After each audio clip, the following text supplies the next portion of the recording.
Welcome back to the 12-Sided Guys. We have Matt playing Pine. Hi.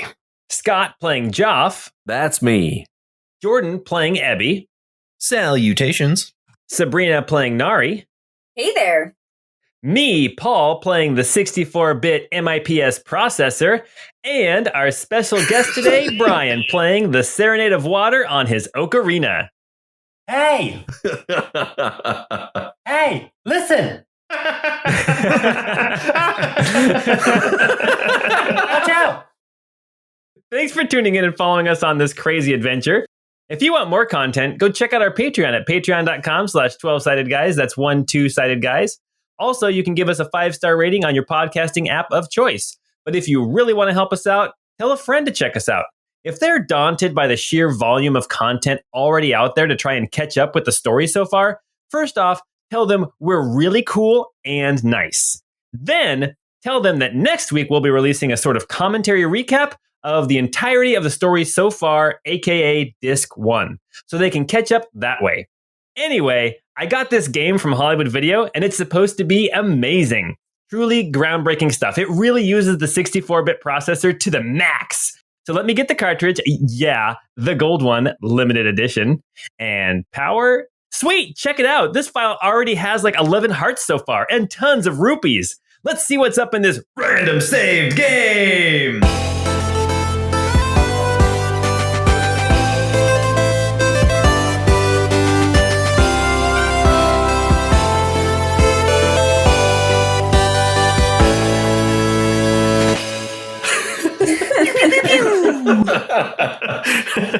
I love that you said like only 5-star reviews. That was great.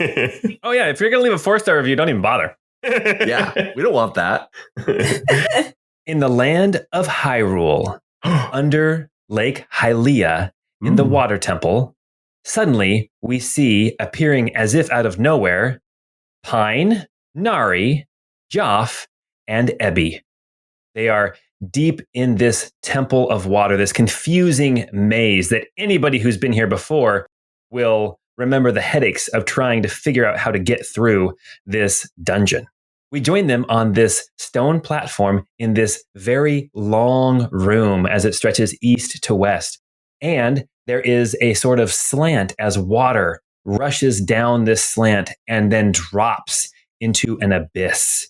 As they look on, they can see platforms that slowly slide down the side of the water and then fall into the abyss. And on the opposite side of the room, they see a mirror image as platforms come and they slide down and disappear.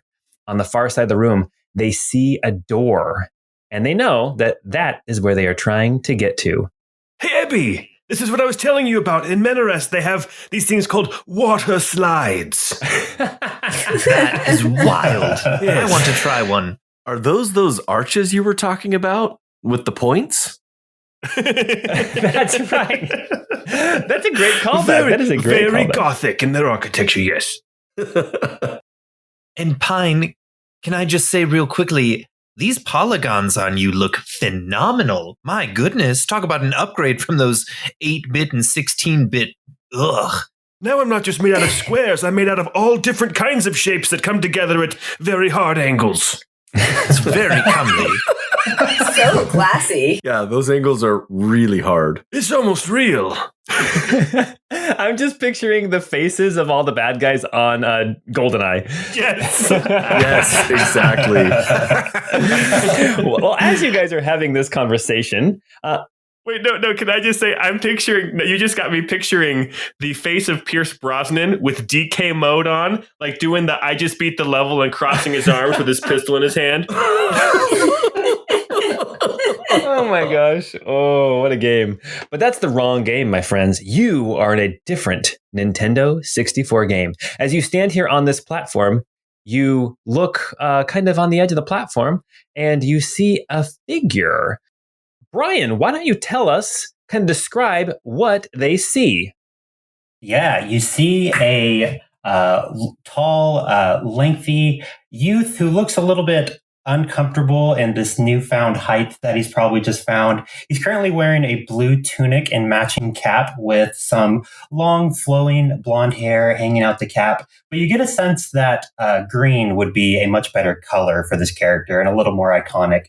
They're sitting down currently and in the process of swapping out some boots, some regular leather boots with some heavy iron boots that looks like the laces have been undone and redone multiple times, often in frustration and often having to be done very, very quickly. The character looks up stoically and says nothing and looks back down. And that's when you notice there's a little backlight. And floating up above, you start to see a little glowing light above the character. And as the light floats towards you, you realize the light is emanating from a small fairy fluttering towards you. Hey, listen, are you here to help? He won't say anything. This would be great if you were here to actually help us. Can I just say, if you just only had your character guy just scream at everybody like, "Ah, Yeah. It's actually been really hard to keep this from Sabrina because I've been having to practice those sounds on my way to work as opposed to. Well, I guess, yeah, well, I mean, typically when this happens to us, we help somebody, so we're here to help, yes. Now, what's this boy's deal? It looks like he's quite gangly. Just recently hit a growth spurt or something. He took a nap, I guess, but I just had to sit around for 7 years. Watch out!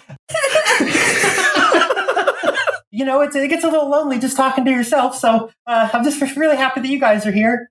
And the character in blue goes back to just tying up these heavy, heavy boots. Are you sure he can walk in those? They look like they have iron soles. Yeah, and not only walk, but also breathe under the water. That's sort of the point. We've been here for a while. You know what's interesting is I actually have metal shoes too, but they help me to fly. That's right. That's not this game. Well, as you guys are standing here having this conversation, you see more and more of these this little platforms come out from underneath where you are and slide down this incline and fall off into this abyss in the middle of the room on both sides, a mirror image of each other. This seems like a waste of stone platforms. Maybe they go down and then they recycle back up. I don't know. Looks like we'll need some dexterity here. Yeah, are you putting on the iron boots or taking them off? Are you going to answer this time? Okay, I'll do it. Well, it depends on where we're at. Sometimes we're going to have to adjust the water level and sometimes jump in the water. It's all very confusing. Usually we have you have to look up a guide. We're doing it kind of analog today. Oh, no, I played this pre-internet, so if you didn't have a magazine, you were figuring it all out yourself. Yeah, yes. Yeah, seriously. This one, you can see that if you were to go in this water as it slides down this incline towards the abyss, it's like a waterfall. It would sweep you away. So probably not one that you're going to be swimming in at this point. Probably the platforms that are kind of slowly kind of sliding down. I say slowly, but they're not actually moving that slowly. That are sliding down into the abyss. That's probably the way to get across. So they slide down, they're going to meet in the middle, kind of, close, like 10 feet from each other, looks like. I'm going to say the way that I built the map, it's a 20-foot gap. One of my feet says I can jump twice my walking distance, which is 30 feet. So I can jump 60 feet if that helps us at all. With a running start, right? Yeah, you're probably right. Well, I definitely can't jump that. Well, I can float. I've got my floating metal boots. They're like the opposite of yours. That's so neat. You're very stoic, Pine will look at this youth and say, "Don't worry. I'm sure later on in your adventure, you'll find some boots that allow you to hover as well." That'd be great. That's what you say when people say stuff to you. I'm sorry. It's been a journey. So we need to get across.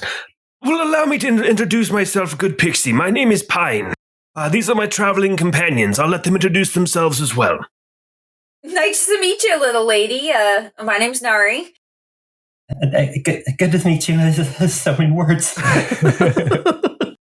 My name's Joff. And my name is Ebby. He's a robot. A what? Wait, so Ebby, you got those new feet that allow you to float. How does that work?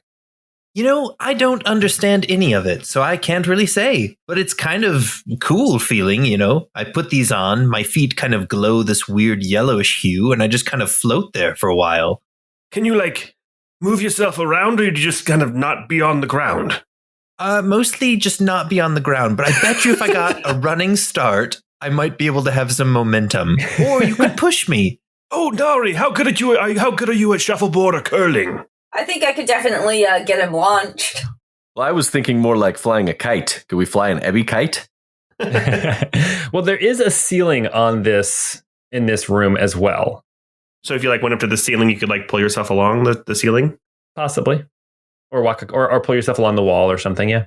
Levitate's not as great as fly, but there are certain ways to get where you need to go. So you, boy, do you, how were you were going to put on iron boots and walk in the water? How were you planning to get across? I'll take this one. I don't think he really has a plan right now. I think we're doing a little bit of raging. Like I said, we've been here for a bit. His name's Link, by the way. My name's Navi. It's good to meet you all. I'm glad to have you all here. It's good to just have someone to talk to. Well, as they say in Menorese, enchanté. Yes. Yes.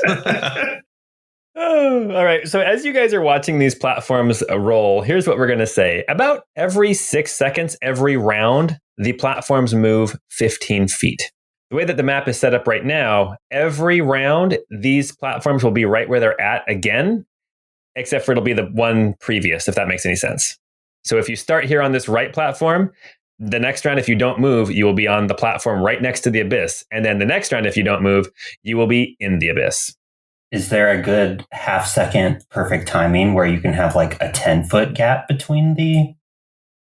If you have a 10-foot gap between, you're going to land on the one that is also falling, and then you're still going to fall. Let's see. How far is the room across about? Let me check. You get your sextant out and are just measuring. Nari, watch your language as a child present. Yeah, Link's been an adult for 5 hours at this point. There might be a way where I could take a rope and I could float myself across this gap, and then we could cross using that. I think that's a good idea, but we'll have to tie a couple together. It's actually, from here, it's about 50 feet just to the opposite edge of that abyss. Yes, indeed. And again, we didn't buy that rope of climbing from Gerard. Just another reminder. Ebby will pull out his hempen rope and start looking around at other people to see if they also have rope. Yeah, Nari has some rope too. She can bust out, tie it all together. Link will pull some out of his pack that doesn't actually exist. It just kind of comes out of his tunic somehow, along with all of his boots. Miraculous! It's amazing. How many things do you have in there? Are those bombs? Wait,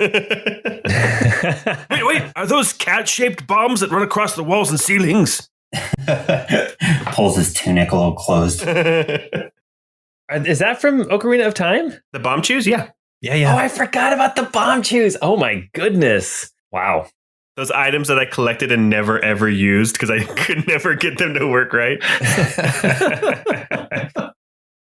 Wait, no, is this a hookshot room? Well, this looks like a good room for a hookshot if there was one. I do have a question though. So for my hookshot, I've kind of reflavored some spells. If I run out in this dungeon, is it kind of like we're out, we're done? We're going to get the scene that says you can no longer finish this quest. You killed the NPC. No, the game will go on. I'll just let you sit and watch. With or without you, the game will go on. I want to look for any type of hooks or anything else like that. Someone might be able to latch onto if they had some kind of hookshot device. As you're looking across the room, you can see that on the front of the platforms that are sliding down into the abyss, there is a little circle that your hookshot will hook onto perfectly. And there's also right on the edge of the far solid platform, the one that's not moving, the one that you're trying to get to, there is also a circle that you can hookshot onto. Okay. Link is going to start tying all the ropes together. He knows what he's doing. Yeah. This is our plan. All right, I'll help him. Wait, how do you know the plan? He didn't say anything. Well, we got a good bond. Yeah. I guess that's what comes from watching somebody sleep for 7 years. Epi, Joff, maybe one day you'll have that kind of connection. It's like a Sandra Bullock movie, isn't that right? While you were sleeping or something like that? Yes, it is a Sandra Bullock movie. I'll watch over you while you sleep, Joff. That's both comforting and terrifying. I already do. I know.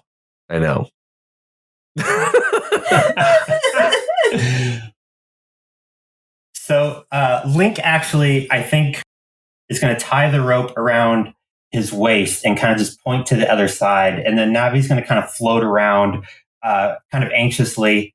I think he wants to bring the rope to the other side. Fantastic. I'll hold one end here, and then you could take it to the other side, and then they can all cross, and then I'll use my magic shoes here and float my way across. Awesome. Perfect. Go. And starts trying to like pushing Link forward. But Link is kind of standing there stoically, breathing things in. So Link is going to want to try to step on the next platform that pops up. Okay, sure thing. Not a problem. So it's about a 5-foot jump, and you can make it down there, no problem. And then I want to ride that platform until the very edge, and then hook shot into, I guess, the next platform, because my hook shot is about 30 feet. So could I get this platform as it's falling down and hook shot to it? Yes, you can. So as soon as it starts to fall, Link is going to try to hook shot to the one that's falling here. Okay, now, which version of the hook shot are you using? Are you using the bonus action or the action? I am using the bonus action, the second level. Oh yeah, perfect. Not a problem. Then you're there. As the platform that I'm standing on is falling over the edge, I want to try to hook shot to the other side. And as a reminder, my hook shot is really just a Misty Step, but it's just a little reflavored. So I want to hit the second one on the far side. So it's like, so you clear the gap, and you are actually now like one platform up. Gives you a little space to breathe. And then Link is going to try to make the leap to the final platform. Okay. Yeah, you've got movement. So it's a 5-foot jump, but it's kind of up. So here's what we're going to have you do. I'm going to have you make an athletics check, difficulty 12. Oh my gosh, I did it. Nice. With a 12. So falling back a little bit, and then Navi comes up behind and gives him a little bit of push with not a lot of strength, and he does make it to the edge of the room, the far edge. He wants to tie off the rope on anything that he can on the other side. All right. Yeah, we'll say there's like a hook shot place that you can actually tie the rope on to the circle tile thing that you can hook shot onto. That should not be a problem. Ebby, seeing how helpful Navi was in helping him get up the ledge, he turns to the ion stone that's hovering around his head and glares at it. Why can't you be that cool? Wait, Ebby, are you rethinking your 3,000 gold piece purchase? Maybe I am. All right, so we have Link clear across the room on the far platform. I need to know kind of what's happening with the other end of the rope. Ebby's been holding on to that other end of the rope, and if there is anything he can tie it to, he definitely would want to do that. Okay. Yeah, there's actually, you know what, as you're looking around, you see that this room, if you were to split it right down the middle, it's actually a mirror image exactly. So the platforms that are falling down on kind of your side of the room also have that same circle stone thing that you can hook to. And so you can actually tie off to the front platform, the front of the platform, this solid platform you're standing on the far side. Perfect. We'll go ahead and do that then. All right. As you are tying off the rope, suddenly Link hears the music get a little bit more intense. And some weird spider thing drops down, landing right next to Link. Oh no, it's a Skulltula. It is. Is that what those things are? They are, yeah. I remember they're like little like spider things in here, but I don't know what they're called. Well, there's the gold ones, and then the other ones. And I know that they're not actually technically in this room, so don't like at me or whatever. But they are in this room here, and it is quite large. Don't at Paul at the social media he doesn't use. Thank you. All right. Let's go ahead and we are going to now roll initiative.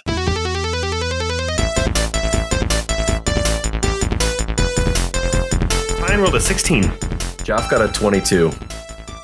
Nari rolled a 14. Ebby got a 21. Link rolled a 14.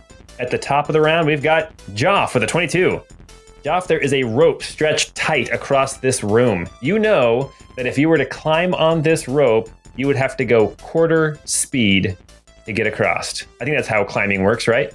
What if I walked on the rope like a tightrope walker? Damn. That would be an acrobatics check. And we're going to, gosh, that's a difficult thing. You're not trained in it. Not if you're in an Assassin's Creed game. That's basically a solid platform. Let's see. A difficulty for basically a slack line, because this is not like necessarily a super taut rope. Gosh, that's got to be like an acrobatics of like a 20 at least. So we'll say acrobatics 20. Okay. Well.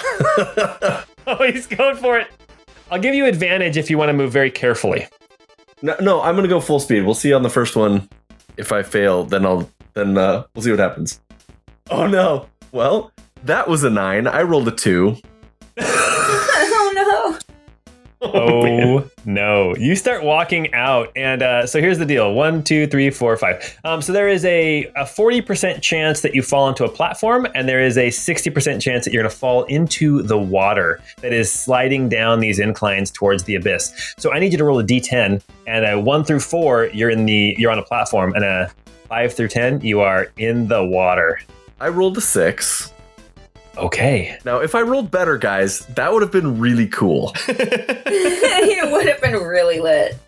Joff goes running across the line. He slips off of it and is now about 15 feet from the abyss, which every round, everything shifts 15 feet towards the abyss, which means that Joff will be into the abyss when his turn starts next round. Oh, no. This water slide is hella slow. That might be to our advantage right now. Okay, Joff, is there anything else you can do? That was just your move. So you got an action and a bonus action. Can I bonus action swim? Like, so move? Yes, you can. This is going to be difficult terrain because you're swimming. I guess it depends on which way you want to go. If you're trying to swim back uphill, it is going to be difficult to get uphill because you are on an incline. Yeah. So I want to move at least 5 feet back uphill so that I'm not over the edge next turn. Okay. Yeah. Not a problem. You can get to about 20 feet from the edge. So that means if you can't get out of the water next turn, you will be right on the edge, but you will not go over. Okay, cool. My pride is gone. I'm just trying not to swallow too much water. The water smells terrible. All right, well, that was a great round. Okay, Joff, that was your turn. Ebby, what are you going to do? Joff, no! Ebby is going to start moving very quickly to the edge of the platform he's standing on and use his action to activate his boots of levitation. Okay. And with the momentum, hopefully, he's going to just start floating over Joff's head and like reaching his hand down in hopes that Joff can grab on. And I'm just going to try and track my motion to be directly over Joff if I can. Okay, wait, so how are you going to get out over him? Sorry, maybe I missed that part. How are you going to push yourself out over him? I'm like kind of running to the edge there, and then I'm going to try to use my action to activate those boots. Like as you're jumping over him or something? Yeah, as I'm kind of stepping off the edge of the platform. Okay, gotcha. Okay, that makes sense. Because once you're levitating, you can't move. You can only go up and down, as I recall. Yep, that's right. So, all right, yeah, that's not a problem. You're 5 feet from him. He's a little bit lower than you. So you're going to try to reach out for him to grab him. Let's do I want to make an attack against Joff. Aggressively hugging Joff. Usually grapple is opposed, but Joff doesn't want to oppose it, so you probably would need to do like an attack roll or like a dexterity saving throw or something. Let's have you make a melee attack roll, but we'll say that the AC to do this is simply a 10. All right, big money, no whammy. Oh, nat 20 for a 24. Nice. Nice. You critically hug Joff. Oh, this is the cutest. I just picture you like fishing him up out of the water, and he's like a cat that doesn't want to get in the water. So like clung to you, and you're just taking it in. I'll save you, Joff. I didn't expect this to feel so good. It's like the cover of a romance novel, but Joff is the woman dripping wet. Oh my gosh. All right. Well, fantastic. Okay, so Joff is, at the moment, he is saved by Abby. That's so sweet. All right. Abby, I believe that's your turn, unless you want to do a bonus action of some kind. No, I mean, that'll probably be it. Yeah. That's probably Abby's favorite move he's ever done of all time at this point. Absolutely. All right. Pine, you are up. Okay, well, Pine's not known for his strength, so climbing along the rope is going to be pretty tough. He'll say, Nari, do you think you can give Ebby a push hard enough to get him over that chasm? I think I could do that. Okay, I'm taking the rope, and then I will start climbing across the rope the way that Joff probably should have. So you said how it was difficult terrain, or it was like 4 times. Well, it's 4 times. So every 20 feet, you can only move 5 feet for every 20 feet of movement that you actually use. Oh, dude, that spider's gonna be so dead by the time we get there. Or Link will be. Okay, so I'll move up 5, and then I'll do a dash action. So basically, I'm there on the rope. I'm like 10 feet away from the platform now. Wait, won't the platforms move faster then? So should you maybe sit on the platform and then wait until it's at the edge and then jump up on the rope? Oh no, heavens no! I'm not good. That sounds super scary. I mean, maybe Nari can do that with her athletics, but Pine doesn't. No. Well, but if you were holding on to the rope, like you could go faster on the platform while you're hanging out there, and then just climb across over the chasm. That's true. Can I? Oh, but then, no. I honestly, that's so sketchy. You want to cliffhanger it, right? You want to be Sylvester Stallone on the cover of Cliffhanger. Yeah. So if I dash, basically I have 35 feet and 35 feet. So that would put me at 70 feet. So technically I could move a total of 15 feet with my dash. Is that cool, Paul? That's fine. That's perfect. Okay, so I moved out 15 feet on this rope. I'm like, Nari, if that's what you want to do, go ahead. But there's no way. I mean, I even have a cane I could maybe hang from, but then what? I'd just be dangling over this abyss on my cane. So that's my turn, Paul. All right, perfect. All right, Link. Navi the fairy. It is Link's turn. All right, Link is going to pull out a sword with a wonderful set of triangles on it and take 2 swipes at the spider. Okay. That's a 17 for the first one. That's a hit. And then for the second one is a 13. So you hit once. And that's 7 piercing damage. 7 piercing damage. Okay. Anything else that Link wants to do? Bonus actions? Anything else? That's going to be it. Awesome. Nari, you are up. Okay, so did you want me to try to throw Ebby? Fine, is that what you want me to do, or? Just like scoot him along, I guess. Big shove, see if you can get him across. Okay, so no. Curling or shuffleboard or something like that. Don't feel like you have to rush, though. Take your time as needed. So Nari will come up to Ebby and Joff, and she will try to, well, especially Joff, she'll try to pull him onto the platform and get him up first. Are you pushing them out over the abyss, or are you bringing them towards you? Well, does Ebby actually have Joff, or is he dangling? So when you look over, you see that Ebby is holding Joff with his left hand is on the back of Joff's head, and his right hand is down cupping a cheek. Perfect.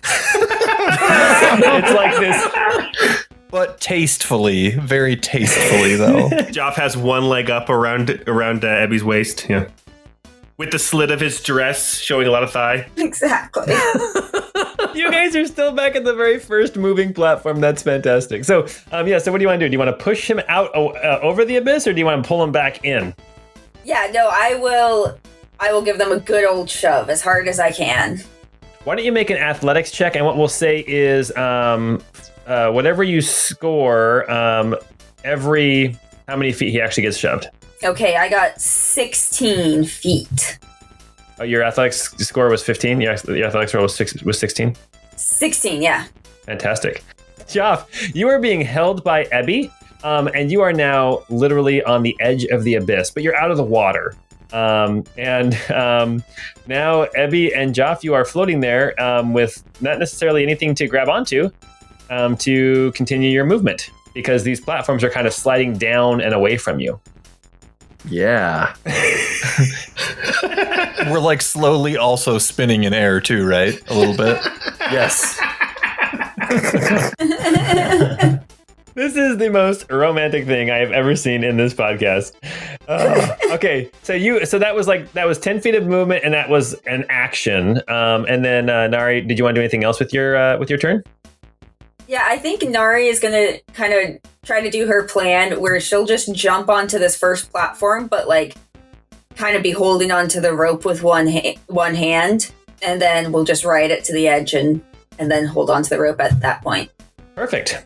Okay, and that brings us now to the spider thing that dropped down from the ceiling, which he rolled a 13 initiative, which normally for this game is pretty good, but it is the last in the initiative to go right now. So this spider is going to leap upon Link and try to knock him back. So here, Paul, it's a Skulltula.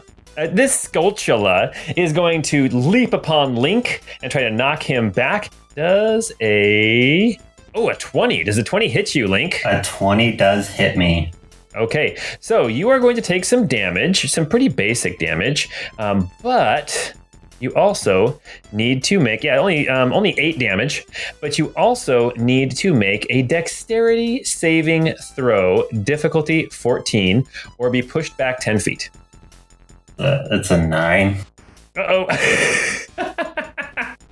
Link goes back 10 feet, which then ends up pushing him right off the edge as the Skulltula jumps on him. And Link is now in the water on the far side of the room. And it is now the top of the next round, which means all the platforms and anybody in the water is going to shift 15 feet towards the abyss. So that means Nari, your platform moves down and is now right on the edge of the abyss.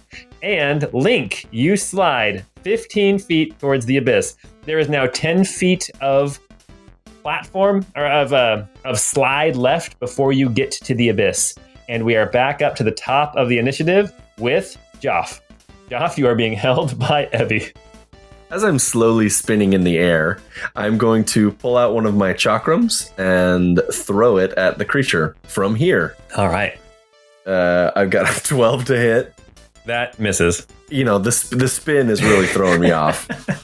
I'm gonna do my bonus action and throw the second one for a 26 to hit.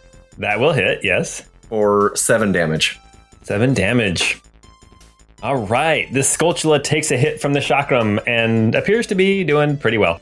A little a peek behind the screen here. This Skulltula has the same stats as the giant spider you guys fought when you guys were level 3. It is messing us up. Yes, it is. Straight wrecking us right now. Well, I wasn't floating in the air, drenched in water when that happened. So We were drenched in water though, wasn't it like super wet down there? yeah, I dropped like 2 times in that Well, fight. there were also a bunch of the giant wolf spiders down there too. So I believe Nari was the only one who was wet in that fight. I think she fell in the water, and Ebby. I think Ebby described his jump as C-3PO doing a front flip. But you gotta remember, Josh did get wet because he kept getting knocked down in the puddle of water in that room. Okay, anyway, that's fun to relive the past. Maybe we can talk about that next week when we do our recap of Disc 1. But for now, it is Ebby's turn. I mean, about how far away do you think Joff and I are from where the rope is? The rope is literally like, it's just like It's 5 feet away from you. Okay, but not necessarily within reach per se. You can't move towards it, so you would not be able to reach it. I mean, maybe you could do some weird thing where like you stay still and like Joff like reaches out for it, but like you're holding him, kind of some weird like, you know, the strongman muscle show at like the circus or whatever, where there's one guy who's really buff and the other guy is like doing some weird thing off the side of. Does that make any sense what I'm talking about?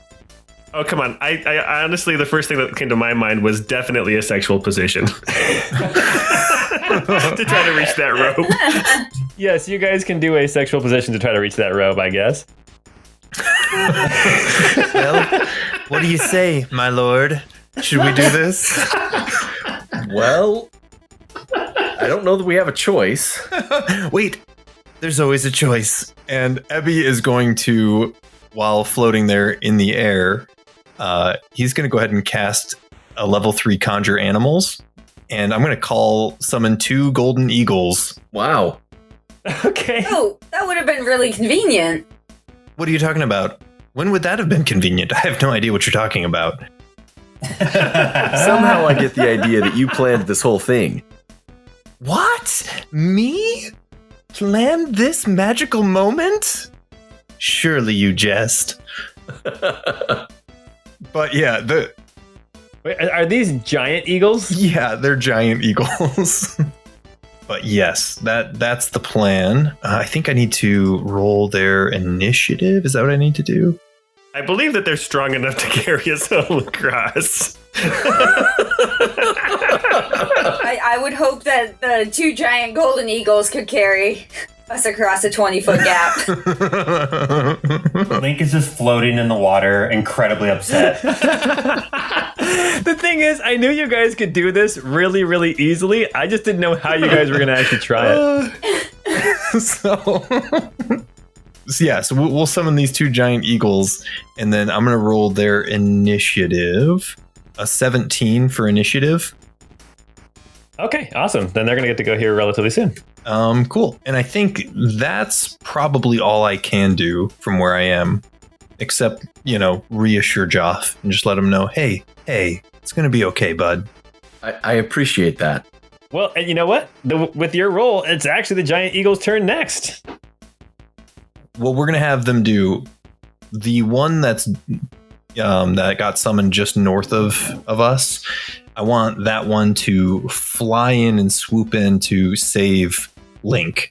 Oh, yeah. Okay. And then the other one will handle that one in a second. It can literally move that far, no problem. And it can swoop up as its action and grab Link. And then I think it still has plenty of movement left. Let's have it fly down to the bottom part of the platform, just south of where the spider is now standing, and kind of drop Link right there. Okay, perfect. If Pokemon taught me anything, flying should be able to get this bug out of here pretty quick. Oh no, these birds! Oh, they're probably too big to fit through the door. They are too big to fit through the door. These birds are too big to fit through the door.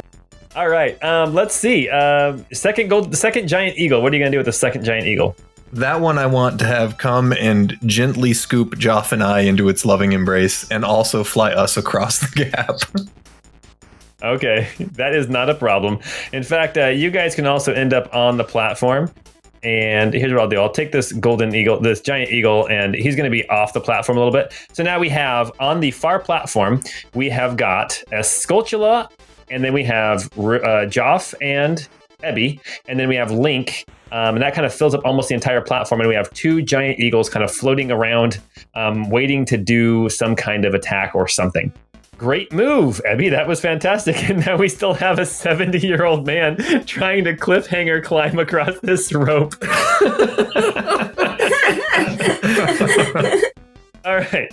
Okay, Pine, it's your turn. Okay, well, Pine is going to move his initial 5 feet, and then since Nari's holding onto the rope like in front of him, he's going to hold his action to do a dash once Nari has moved past. Got it. Okay, perfect. Okay, Nari, it's your turn. Okay, so I will try to reach up and grab that rope with both hands and shimmy myself across the gap. What is your speed? You're 30 feet or are you 35? 30. 30 feet. With a move and a dash action, that's 60 feet divided by 4. You can move 15 feet, so you are going to make it a little over halfway across the abyss. And Pine, you now can take your ready to action to dash as well. And now you are barely hanging over the abyss. Yep. Okay. All right, well, one of these eagles better come help us out here. Well, I don't know, Nari. I think we got it covered. Yeah, we're doing great. Don't worry. All right, Link. It's Link's turn. Can Link sneak through his 2 allies here and get some attacks in? Yeah, I will say that's not a problem. Awesome. So he's going to sneak in there and get 2 swipes in with the Master Sword. The first one is a 28. Oh, that's definitely a hit. And the second one is an 11. That's a miss. Okay, and he's going to do what I'm going to call a power attack and spend a spell slot to do a smite. Does he spin in a circle? Yeah. Hi. Yeah. Yes. Oh, that's awesome. Everybody just needs to know that is not a soundboard or anything. That is literally Brian. That is our guest player this week. That is the sound of dedication, is what that is. Like my voice hurt on Wednesday practicing it. So its total is 18 damage. 18 damage, which brings its total of damage to enough to kill this Skulltula. Cue victory music.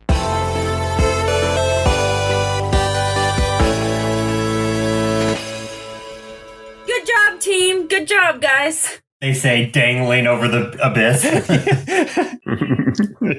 We have got Joff and Link and Ebby are on the far side on the stable platform, while these smaller platforms continue to slide down into this abyss. We have Nari and Pine that are kind of crawling across this rope, and we have 2 giant eagles that are just kind of flying overhead, waiting for Nari and Pine to get across. We are going to speed this up a little bit, and Nari and Pine manage to climb all the way across and make it to the far platform. Wait, we managed to climb? They didn't send the eagles over? No, the eagles are just there flying the whole time. There's a dead spider for them to be picking at. So as Pine is coming across, I think the rest of the team could take a short rest if they want. Did it take that long? That is very true. Wait, so are these the kind of traps and rooms that you've been going through, young Link? And Navi, of course. Yeah, this has kind of just been our thing for the last few days, pretty much. We usually make it to about the 3rd or 4th room, and then we have to start over. That sounds awful. I genuinely feel sorry for you. Why are you here? What are you even looking for? We're looking for a special medallion. It's supposed to help with.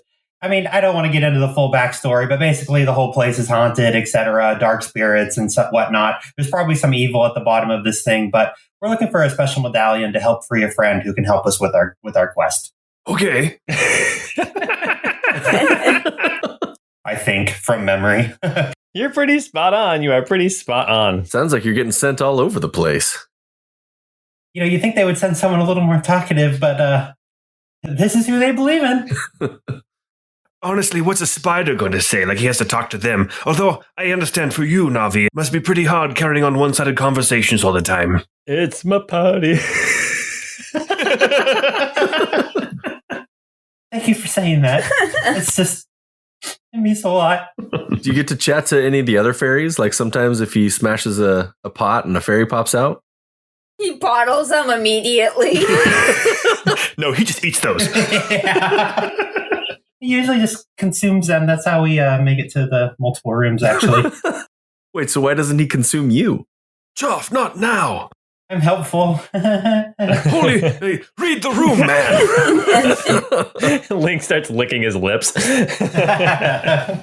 Well, on this platform, on the western wall, there is a door. It looks like that's really the only other place to go. It looks like it's too small for your giant eagles to get through. Oh. Well, my good friends Johan and Stamos, You'll have to just stay here in this room. Yeah, Johan and Stamos, they stay in this room, and it is they don't seem to really care. All right, Johan and They got a spider to eat. yeah, they're snacking down on a skulltula. Fun fact, I believe that giant eagles are smarter than me. Nice. They have an intelligence of 8. Oh, never mind. Okay, I have an intelligence of 10. So we probably get along fine. They're as smart as Link. But they have a wisdom of 14, so that's pretty cool. Wow, they're very similar to Link. They're more wise than I am. Well, okay, so here's what's going to happen. As you guys go through this door, because of the way that I built the maps, because I'm an idiot, you go through that door and you end up on the south side of a different room. As you enter this room, you can see that it is a room that is full of like ankle deep water. There's this kind of mist or fog that starts to rise up and kind of obscure the far walls.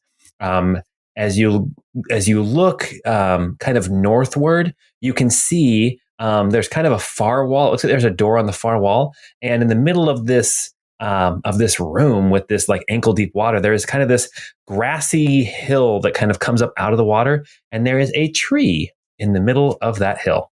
Hey, look, everybody, it's One Tree Hill. Yeah, oh my God. Oh, it's so bad. That was really terrible. I loved it. Did the music change when we entered this room? This just looks like a tree room. Come on. No bosses in here. Nari will take a couple steps forward. Now, with all this water around, I want you to know, my lord, that I'll protect you. I'm fairly confident I won't drown in this. Well, I mean, just in case, you better stay close. I'm just saying. Pine will also step toward that tree with Nari. Yeah, not a problem. There's a tree. It kind of looks dead. There's like no real leaves and stuff on it. But the grass, it's like a little grassy hill surrounded by this ankle deep water. Hey, Abby, how do you suppose this tree and grass actually survive down here? There's not really much sunlight. Well, actually, as you entered the room, it's kind of, with all the fog, it is kind of bright in here, almost like sunlight. But you can still tell that you're in an enclosed space. It's kind of a weird, trippy feeling. Well, and some plants will be able to find sustenance through other means, like through heat or blood. Oh, blood. Okay, as you guys kind of move up towards this hill, you can see, there's just this one tree hill, and then on the far side, there is a door. Well, let's go to the door, I guess. Right, I mean, interesting location, yes, but let's move on. It looks like Ebby goes all the way to the far side of the room. Is anybody else following him? Nari wants to stop by the tree and just kind of do a little inspection and see if she can get a heads up of what might be in this room. Okay, sure thing. Or what might be sustaining the tree. Joff will assist her with that. Why don't Nari? Why don't you make an investigation check or perception? I'll let you take whichever one you want to do, and then Ebby and Pine and Link kind of go across the room to check out this door. Ebby gets there first. Ebby, the door is locked, and it's not like locked with a key. It's locked like the door is just shut and will not budge. The way is shut. The dead keep it. Drums in the deep. Link looks around for any type of grappling hook stuff, anything that usually fits into these puzzle rooms that always give him so much trouble. You don't notice anything. Okay, so Nari, what did you get? Nari rolled a 22 with Joff's help looking at that tree. Nari, as you are looking at this tree, you and Joff both, you can see kind of past the tree. You see Pine staring off towards the door where Ebby is checking it. You see Link is standing kind of a little bit off to the east in the water, kind of looking around the room for spots to grapple onto or different little hidden secret areas or something. And Nari, as you look at this tree, you see that with all this light in the room, suddenly there's a little bit of shadow on the grassy hill. Oh, yeah. And as you watch, you see 5 shadows stand up out of the grass. And Nari, you notice one of them. Its shape looks a lot like you. Damn, it's a good looking shadow there. Hella sexy. Sabrina, do you remember earlier today when I was looking at my phone on the couch and then I gasped and I was like, oh, I think I know what might come up? This is what I was talking about. Nice. Brian's been gasping for like days. I completely forgot about this part of this game. We are going to roll initiative.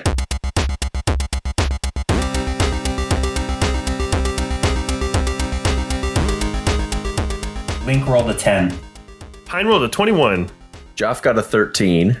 Nari got a 6. Ebby got a 21 as well. Wow, that sleeveless sweater vest looks incredible. In pure silhouette form, yeah. All right, well, let's go up to the top of the initiative. The first person to move is Shadow Pine. That sounds so metal. Shadow Pine. You see this figure that has a cane in one hand and a sword in the other come rushing with cat-like speed and grace straight towards Pine. And he is going to take 2 attacks at Pine. All right, let's see. What does Pine add to his attacks? Let me pull that up because I had this all prepared. A +7. A +7. Okay, that would be, oh my gosh, that's an 18 and a 24. They both hit. Oh no. Be careful, this one's the most dangerous. I'm pretty sure. Far more powerful than the other ones. So for starters, that is going to be, oh my gosh, +6 to each one of these? Yep. Oh my gosh, that is a 21 damage. And you hear this deep voice say, "Unleashed with precision, Swordmaster's fury." We're doomed. And 2 more little jabs, 11 more damage to you. And then suddenly, Shadow Pine reaches behind his back, grasps at nothing, and throws something as if it makes a motion as if he's throwing something and says, "Field Marshal Sir, I ask your aid." And Koenig's Estok jumps up off of your back, Pine, and is going to make an attack on Link. Link! No! That's 18 plus whatever. Yeah, that'll hit. So how much damage does it do? 2d8? It is 1d8. Only 1d8. 1d8 plus 4. That's 10 damage to Link. Gosh. Oh, man. All right. Hey, good job, Shadow Pine. That was a great round. Okay, non-Shadow Pine, it is your turn. Pine is going to start looking for some soap to stick his shadow back on. Oh gosh, that's so bad. Or a friendly little British girl to sew it back on for him. Oh my gosh, that's so, so terrible. Okay. Well, Pine is just going to come right back at this guy with a couple of strikes with his sword. So Okay. the first one is a 21 to hit, which will hit. That's 9 slashing damage. Okay. Plus, Unleashed with precision, Swordmaster's fury. and I'll do another 2d8.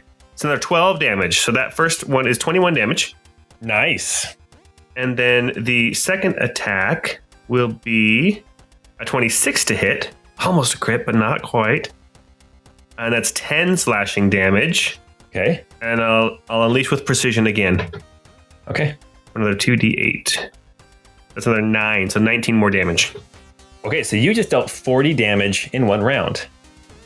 Yes, and then for my bonus action, I probably can't fight for Koenig's Estok's control. I don't know, it'd be fun, but... Actually, you sense that you can still control Koenig's Estok, Oh, but you and Shadow Pine will be using the same Estok for your bonus actions. well then a bonus action, and then the Koenig's Estok is going to move over and attack Shadowpine. Okay. Here we go. It's a 24 to hit. Oh man, I'm rolling so well. For 11 damage. 24 to hit, 11 damage. Oh my gosh. Wow, this is great. So you dealt 51 damage to Shadow Pine. How much damage did he do to you? He did 10 damage to Link, and he did 32 damage to me. Ouch. Okay. Well, good round pine. And now it is regular Ebby's turn. Regular Ebby is way up north by the far door. But Ebby, as you look back towards that grassy hill, you can see these shadow shapes, and you recognize that the one on the far western side of the grassy hill looks a lot like you. Regular Ebby has been eating his bran. I'm very regular. That took me a second. So, that's so terrible. Goodness. I mean, that pine is close to dead, but you took a ton of damage just then. So do I heal or do I try to finish it off? You know what? Let's try to... First, he'll do his bonus action to bring out the robot unicorn. The robot unicorn or the sexy unicorn? The sexy unicorn. I am the robot unicorn. And where do you want that robot unicorn to be? Let's put that just north of regular Link. Yep, just on the north edge of that hill. So yeah, just barely north of Bad Link, just kind of hanging out there. So I'll do that as my bonus action. Now with my action, I am going to summon. I'm going to cast a level 4 Dardriel's Eye, basically right at Dark Pine. So it's a DC 16 Dex save. I hope your Dex is not good, but it probably is actually pretty good. And let's have it be just a little bit south, so that way we don't also hit Pine as well. Perfect. But it's a DC 16 Dex save, and it is we're going to cast this at level 4. So, Paul, he gets to add 8 to that. So he rolled a 10. That's 18. So why don't you tell me how much damage and we'll have it. So it would be 19 damage. Okay, so that's a total of 9 damage, which means this Shadow Pine has now taken 60 damage. And that is Ebby's turn. All right, now that brings us to regular Link. Link, you just got walloped by this floating sword that was being controlled by this shadowy figure of this old man that you just recently met. Actually, that's Dark Link. It's Dark Link. He's a little faster than me. Oh, that is Dark Link. That's Dark Link. Ooh, okay, Dark Link is going to go. Dark Link is going to, well, shoot, rush towards regular Link. Dark Link is going to make 2 attacks at you. The first attack is, well, here, let's see. Let's see if he hits first off. Both of those are going to hit. If it's mine, it's both of them are going to hit. Yeah, it's your stats. It's okay. So 2 hits. The first hit is just yeah, and the second was yeah. I don't know how to do it. Yeah. There you go. There you go. All right. So the first one deals 5 plus 6. Yeah, so 11 damage, and then the second one is going to deal 6 plus 6, that's 12 damage, plus an extra 2d8, which is another 8 damage. Dark Link just walloped regular Link. And then Dark Link is going to pull out a hook shot, and as a bonus action is going to pull itself back over to the tree and out of reach of you. Kind of brutal. All right, here we go. Now it is Shadow Nari's turn. Shadow Nari pulls out an axe that looks just like the Adjudicator's axe and rushes down towards regular Nari, making 2 attacks with this great axe.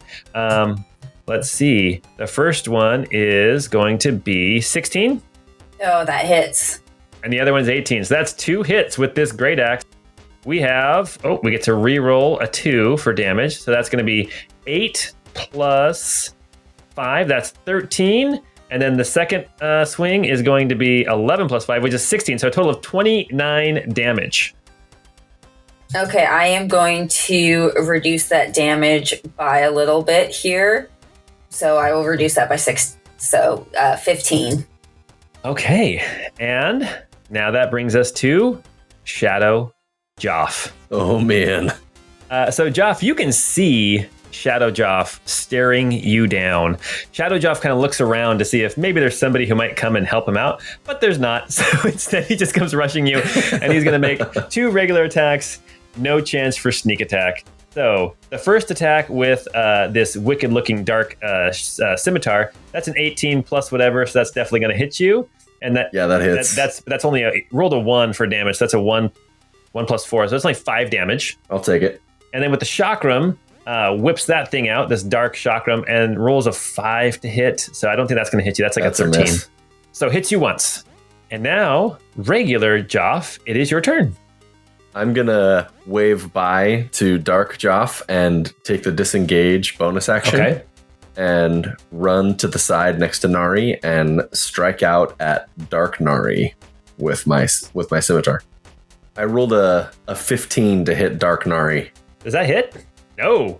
Oh, Dark Nari's got some hit points too. Oh my gosh. That's my turn. Okay. Well, guys, it's been nice knowing you. All right, Link, it is your turn. You are kind of out in the water. You have Dark Pine close to you. You could reach Dark Link or Dark Joff from where you're at. Dark Pine is breathing heavy. Yeah, I think I'm gonna try to take out Dark Pine. So I'm gonna move right there, and then attack with the Master Sword twice. First one's a 25. Okay, why don't you roll damage for that first? That is gonna be 10. Okay, and Shadow Pine disappears into wisps of dark smoke. The toughest one among us. We're saved. Looking real Pine in the face, Link just kind of gives a kind of awkward face. I don't know that there's much more that I really can do, and I'm not super interested in running in there with 11 hit points. So, Oh, you've only got 11 hit points? yeah, I'm doing all right. I'm just gonna back up and kind of assess, Okay. and that'll be my turn. All right. Nari, it is your turn. You are standing next to Joff, and Shadow Nari is right in front of you. Yeah, I'm a little intimidated by Shadow Nari. She's intimidating. So the first thing I'm going to do is cast my Shield of Faith, Lady Barbariel, and get 2 extra on my AC. And then I am going to take the Axe of the Adjudicator and hit her for 12 to hit. Does that hit, Sabrina? That does not Okay. hit. How about 20, though? That will should definitely hit. hit. Yeah. And that did 15 damage. And then I will use my Axe of the Adjudicator and make her do a Wisdom DC 13 saving throw. Okay. She rolled a 12. What's her wisdom saving throw? 2. Oh, she made it barely. Oh gosh. Okay, I'm gonna use my action surge and I'm gonna hit at her again. Okay. I had a 1 to hit, so for 9, Okay. and then a 14. Okay, so those both miss. Yikes. Okay. And that brings us now, unless there's anything else you want to do, I guess you already used your bonus action, right? Yeah, that's it. Okay, that brings us now to Shadow Ebby.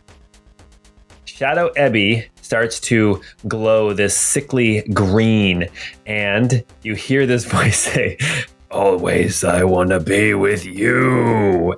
Oh no. And then the only way I can think to describe it is, have you ever seen the video of like the cyber goth kids dancing under the overpass? Yes. Yep. They're on TikTok now too. yes. They're like adults. It's weird.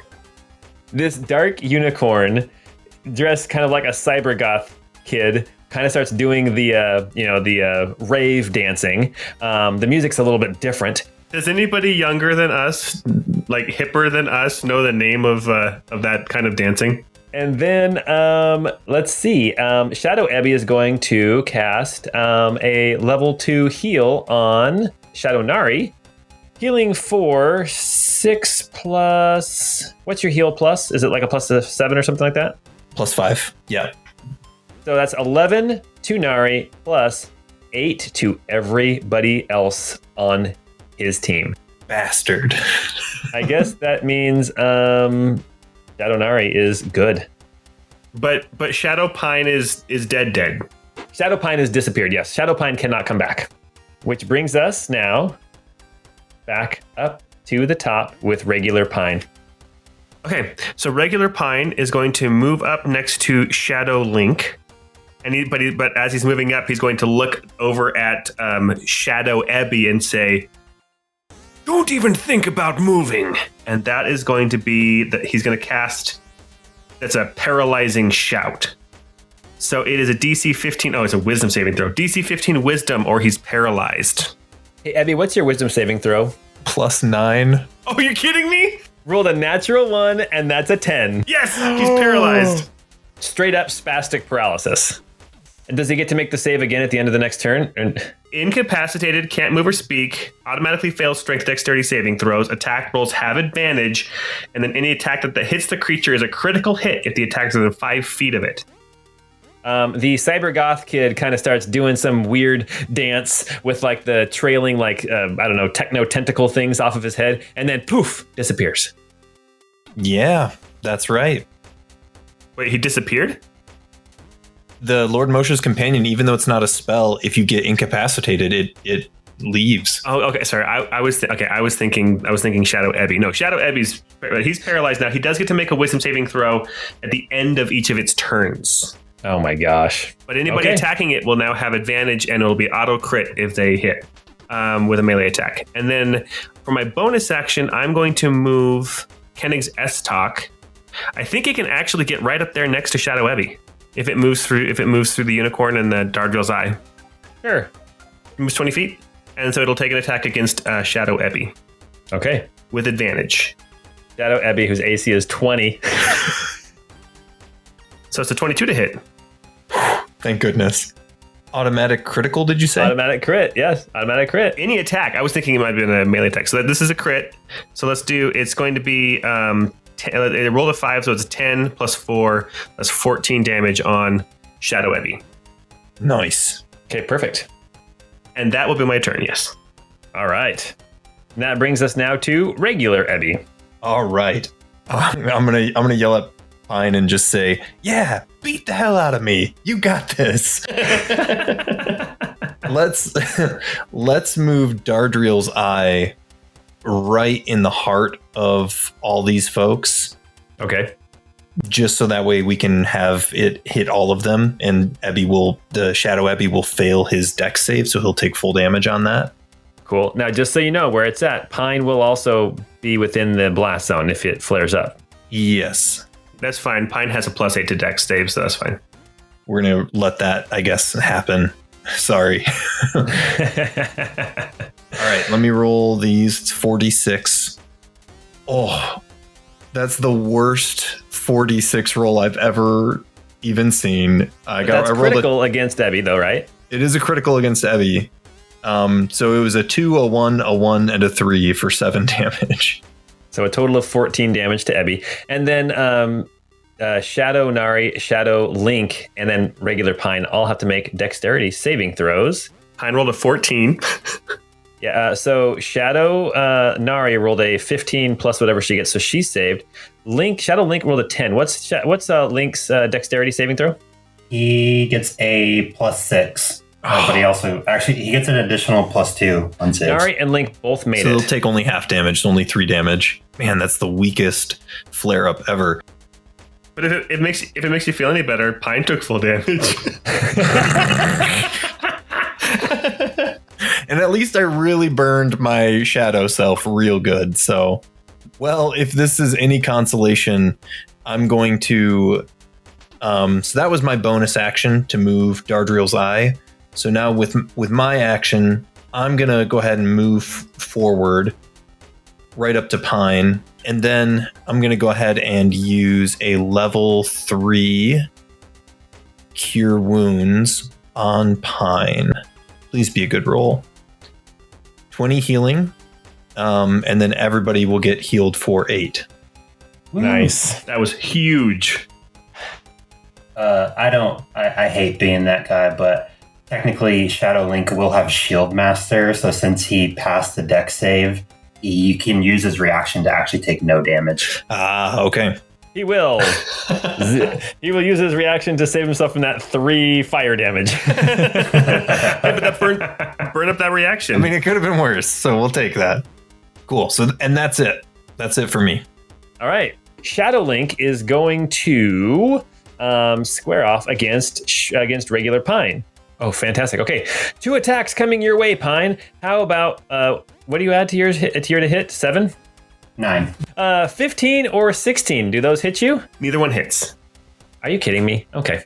And then as a bonus action, one last time, Shadow Link is going to... Shadow Link hook shots out of the way, further east, and now is closer to regular Link and further away from all of the other damage dealers of the party. Okay, and that brings us now to Shadow Nari. Shadow Nari kind of tilts her head, cracks her neck, and comes right back at regular Nari with 2 attacks. Damn, she's cool. Yeah, she is cool. So how about a 12 or a 26? That 26 will hit. Okay, that is going to be, 11 plus 5, 16 damage. And then you see her flex her muscles and action surge. 2 more swings coming at you, Nari. At 13 and an 11. It really is Nari. 13 and 11, neither of those hit. Okay, all right. Well, and that is now Shadow Nari's turn, and that brings us now to Shadow Joff. Shadow Joff is going to come up to regular Joff. Joff is threatened by Shadow Nari and Shadow Joff. So, one swipe at you with a scimitar. 8 plus 7. So 15. That is a miss. And then the chakram coming at you. That's a 10. That is also a miss. Well, regular Joff, what do you want to do? Regular Joff is gonna wave bye to himself again and run around Nari all the way over to the paralyzed Dark Ebby. Okay. And I am going to... I'm not gonna do the disengage bonus action this time. Shadow Joff gets a free attack. That's a critical. That's a natural 20. Can you sneak attack on a attack of opportunity? It's 1 sneak attack per turn, so it should be able to. Yeah. Oh my gosh. Okay, here we go. D6. That's going to be 4 damage. Plus, is it 4d6 for you for right now? 4d6. Yeah. Plus 18 plus 36. So that's a total of 40 damage. Plus whatever. Plus the 4. So 44 damage. So I'm gonna have my reaction to that as Squire is gonna soften the blow a little bit. You said 44? 44. Oh my goodness. So that'll soften it to 22. Okay. Which is still a lot. Yes. And then I'm gonna strike out at Dark Ebby here with advantage because he's the first attack. Oh my gosh. First attack is a 13.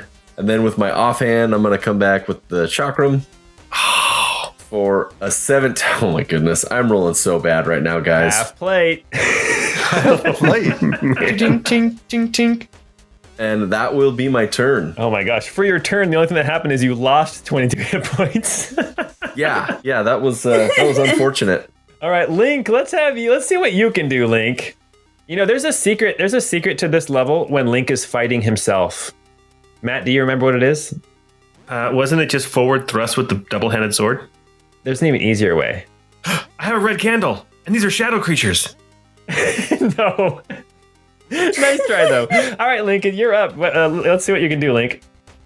Like, how are people feeling? Pine feels great right now. I'm okay. Right. Joff is bleeding. Just wondering how I should focus my efforts here. I'm not really super interested in being around this Link by myself with where I'm at.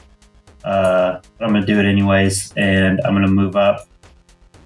Actually, no, I am. I'm gonna take 2 steps here, and then I'm gonna hook shot to the other side of the group. Okay. That's my bonus action, and then I'm gonna use my action to give my friend here. This is. That's Joff. Yeah, that's Joff. Okay, right. I just want to make sure I was in the right spot. Give you a little gentle caress and heal you for 20 hit points, and that's my lay on hands for 20 hit points. Yeah. Awesome. Oh, Evie. I'm glaring daggers right now at this guy. What? I'm upset that you showed me up with those eagles in the first room. So, because I've been dying on that room a lot. Heavy, I think there's an additional threat in this room. All right, Nari, you are up. You are facing Shadow Nari, and then Shadow Joff is just a little bit away from you. But if you wanted to, you could also get around to Shadow Ebby. I think I'll just keep attacking myself because honestly, I seem like the biggest danger in the area right now. So 22 to hit. Yeah. Which will hit for 11 damage, and then a 20 to hit for 17 damage. Nice. Fantastic. So, total of Did you 28. have any bonus action you wanted to do or anything? No, I already did it last time, so I'm good. Okay. Ebby. Oh, Shadow Ebby's turn. Okay, he gets to make a wisdom save, right? At the end of his turn, yeah. Okay, that's a 24. That succeeds, yeah. Okay, so Shadow Ebby is now unparalyzed. Regular Pine, we're back up to the top of the initiative order. It is your turn. Okay, regular Pine is going to come square up against Ebby, Shadow Ebby. Shadow Ebby, and he's going to go ahead and take a couple attacks. First attack will be a crit. Finally. Oh, Okay. Very A nice. crit. Wait, and this is a sword of sharpness, right? Yes, this is a sword of sharpness. So I'm going to go ahead and roll an extra d20. Okay. And it was a 19, almost. If Oh. I rolled another 20, I would have lopped off a limb. You know how traumatizing that would have been for Ebby to witness? You could have gotten an arm for Hermine. Oh! Oh my god! If she doesn't mind having an arm made completely out of shadow, I wouldn't. That's so hardcore. Okay, so the damage is 14 plus 14, that's 28 damage with the crit. And then I'm also going to go ahead and, for good measure, throw on a level 2 Swordmaster's Fury. Unleash with precision, Swordmaster's Fury. So that's an extra 6d8. Oh my gosh. Beautiful. 30 more damage. Oh my gosh. There was no way you were not going to take Ebby down with that one hit. So, Ebby, you can't help but be proud of your friend Pine, but I imagine there's also a little bit of fear at how quickly he totally decimated your doppelganger. No, that was shocking. That was brutally shocking.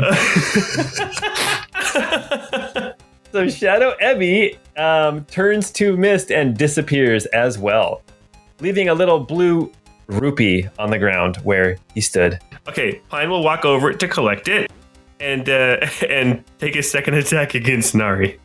Shadow gosh. Nari. Shadow Nari. Good luck, she's tough. It's only a 9 to hit. You can't win them all. That's the Pine we know and love. All right, that brings us to regular Ebby. I guess first things first, let's move Dardriel's eye just a little bit over here. Okay. And I guess before I have him do my bonus action, having that flare up, I'm going to, as my action, cast a level, let's see here. We'll do a level 3 Erdos's Word on Nari. Okay. So Nari gets healed for 16, and then everybody gets an additional 8. Oh, hell yeah, I'm feeling great. And then we'll go ahead and do the flare up with Dardriel's eye. And that will be better on the damage front this time. 20 damage if they fail the save. Nice. Nice. And what's the difficulty to save? DC 16 dex. Regular Nari, you have +4 on your dex save. Oh, awesome. Yeah. See, Shadow people never got to get the bonuses because Shadow Pine went down so fast. It looks like maximum damage to Shadow Nari and to Shadow Joff. All right, Ebby, is there anything else you're gonna do? Oh, anything else? You did the heal. You did Dardriel's eye. That's pretty much it. I'm not moving anywhere, so we're good. All right, that brings us now to Shadow Link. Ebby, Shadow Link comes rushing up to you. Boo. 2 attacks. Oh my gosh, come on, Shadow Link. He rolled a natural 2 and a natural 5, which I believe is an 11 and a 14, which neither one of those are going to get through to you. All right, Shadow Nari, who was looking really healthy and is now looking not nearly so healthy, is going to take 2 swipes down at regular Nari. All right, that's going to be 18 or 10 The 18 will hit. for a whopping 6 damage. I was just gonna say you get to reroll the one. For a whopping 16 damage. That's better. Yes, and then you need to make a wisdom save as Shadow Nari holds out her axe. And I get +2. Oh, well, that doesn't matter. I got 8, so. So you now have to grovel on your turn. Fantastic. And then Shadow Joff is going to rush in. You're not groveling yet, but Shadow Joff is going to try to get a sneak attack against you. So with the scimitar, that is going to definitely hit. Roll the natural 16, which means it is going to be 18 plus 5, I think. So that is going to be 22 damage to you, regular Nari, as Shadow Joff rushes in and sneak attacks you. And then is going to swing a chakram at you for good measure with a natural 4, and that misses. All right. Regular Joff, it is your turn. Regular Joff will turn to Dark Nari and strike out at her for a 16 to hit. That hits. Oh, wow. That's like my first hit in a while. I rolled a now. So 5 for slashing and then 14 precision. So 19 total on the first hit. Okay. And then I'm going to offhand chakram, see if I can't hit. And I rolled a 9. So, back to what I've been rolling this whole session. So there we go. Well, let me just kind of clue you in where everybody is at. Shadow Nari has now taken, she's taken more than this, but she is now down 70 hit points. Shadow Joff is down 20 hit points. Shadow Link is down 0 hit points. Well, sounds like Nari's not doing well, so someone should finish her off. Hopefully before I have to grovel. Well, it is regular Link's turn. I'm going to try to do just that. So I'm going to move up closer to the group and then take 2 slashes with the Master Sword. 24 for the first one. Okay. And 25 for the second one. They both hit. Yeah. So that's 8 piercing on the first one, and then 12 piercing on the second one. That is 90 damage to Shadow Nari, who disappears into a wisp of smoke and is gone. And she drops a red rupee because she's got red hair. Nice. All right, we only have 2 more friends to kill. And let's be honest, one of them is more of an acquaintance that you just met. He's growing on me.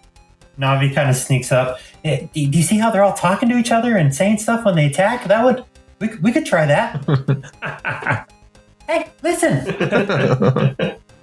All right, Nari, it's your turn. You've got Shadow Joff in front of you.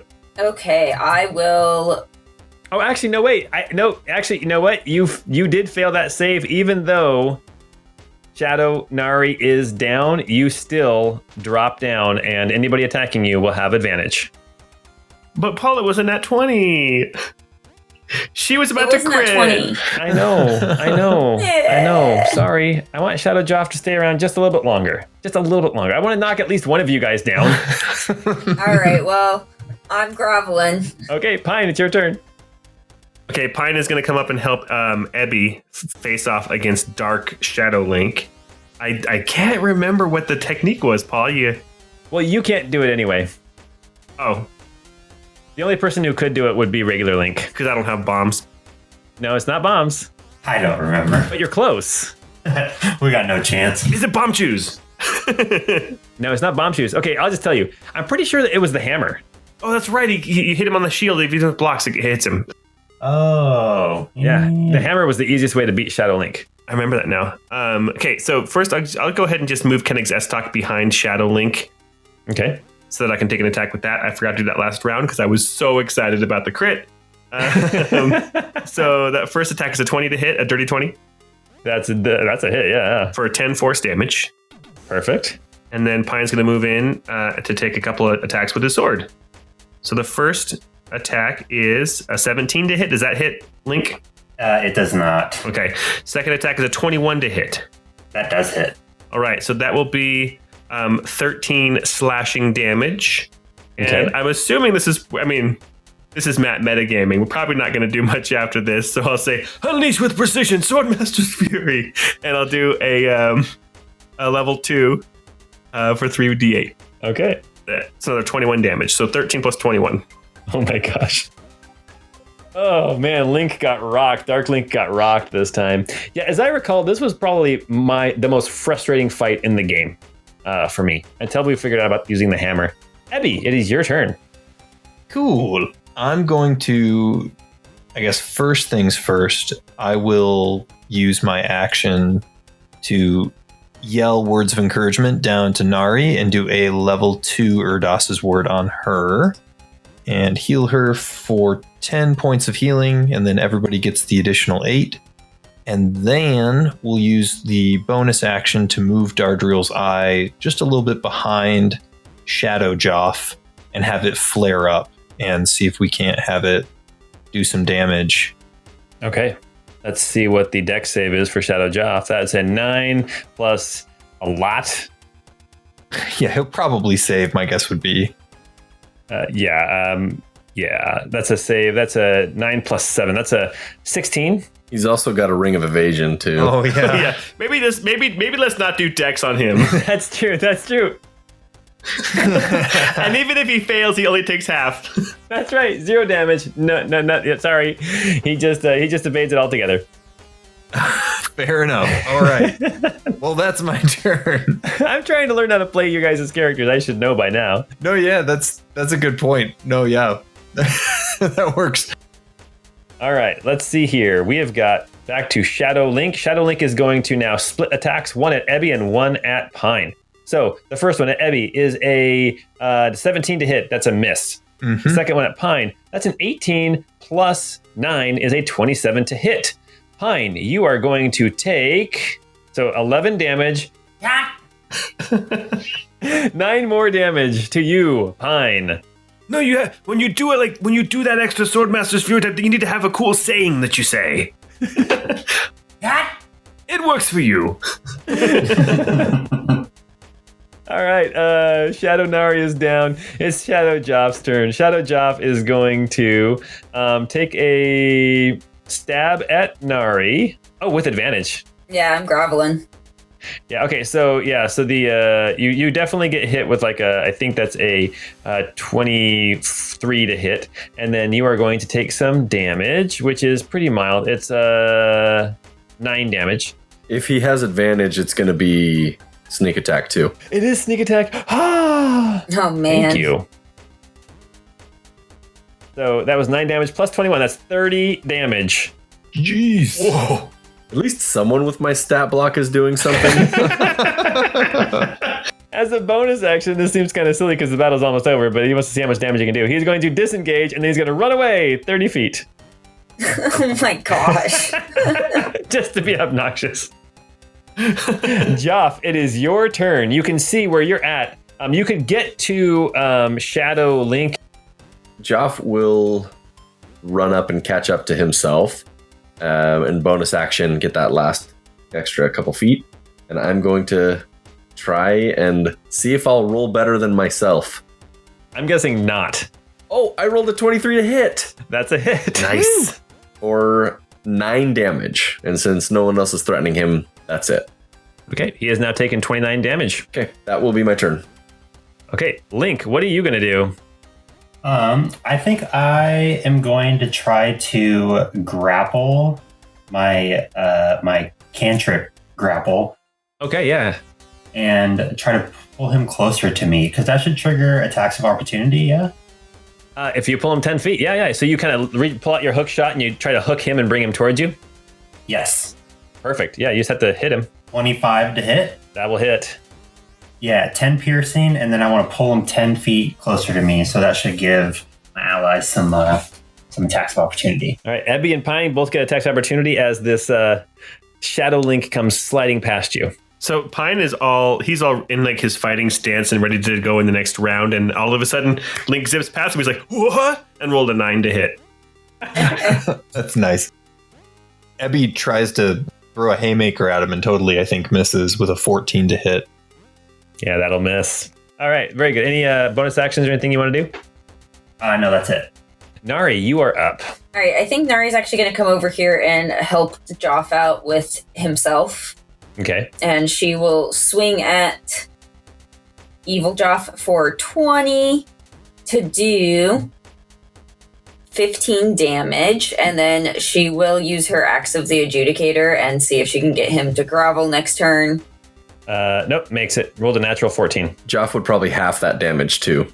Good call. How much did you do? You did. How much damage did you do? 20. 15. You did 15 damage. Okay, that's halved to 8. And then my second hit did not land. So Okay. Thanks, Joff, for helping me out with Joff. All right, Pine, you're up. Pine will turn around and look at Shadowling and say, "Hey, I'm not done with you yet." And I'm going to come up behind him, take a couple of swings.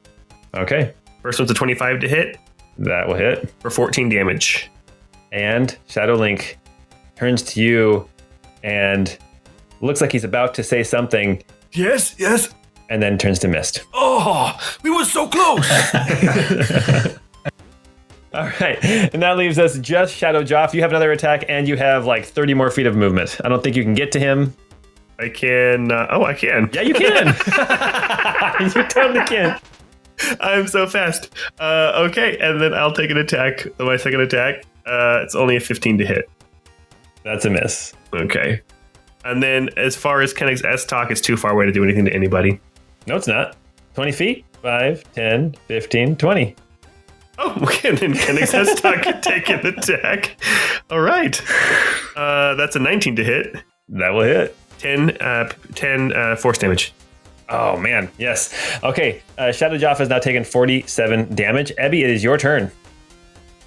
Ebby's going to move forward just a little bit, and after having seen what Link tried to do with his whole grapple thing, he himself is going to have a go with that, using his cantrip of Chain Whip, and gets a natural, he crits on that. Oh my gosh. Whoa. just trying to show Link up. So it would have been 8 piercing damage. I guess that's doubled, right? In this case, Yeah, that's doubled. 16 damage, and then if he survived, he would get yanked towards me, I guess. This chain comes whipping out of your wrist, wraps around Shadow Joff. Shadow Joff starts to yoink, gets yoinked off its feet, but before it moves even more than 5 feet, just poof, disappears into a cloud of dark smoke and shadow. Cue victory music!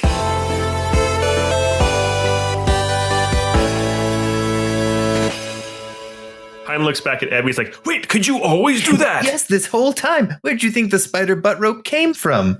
And- oh man, as you guys are standing here in this ankle deep water, as the shadows have dispersed, you hear a little, what's the sound? How's it go? All I can think of is the little. Yeah, there you go, that sound. And the door on the north wall opens. Link, I imagine you look towards the door knowing that something important must be in there. And as you look in there, you can see there is a chest, a rather large chest. And Ebby, Nari, Pine, and Joff, you guys are super excited to see what's in that chest.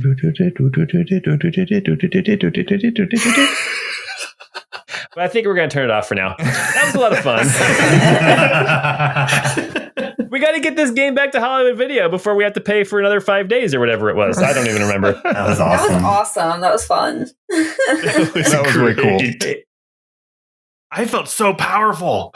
Brian, thank you for playing with us. That was awesome. That was so much fun. I have wanted to throw doppelgangers at a party for a long time, and I don't know why this came to mind, but I thought it was perfect. And my thought was, as soon as people realized we were playing in the Water Temple, that anybody who'd played through Ocarina of Time would know, oh crap, we're going to fight ourselves. And I think, Brian, I think you were the only one who figured it out. Yeah, that's awesome. Well, on my couch hours ago, and then I forgot about it, so it was still a surprise. Well, that was and honestly, running player characters as monsters is difficult, so good on you. That was awesome. Oh, thanks. Thank you very much. And I'm glad you guys were there to help me out. Like, oh yeah, Joff would have half that damage and all that kind of stuff. I totally spaced some things. But it's nice to know that you guys are more powerful than yourselves when somebody else is controlling them. I don't know. Dark Joff did way more damage than real Joff did. So, and Dark Nari did some huge damage on her first turn too. Dark Pine did as well, and then he got toasted.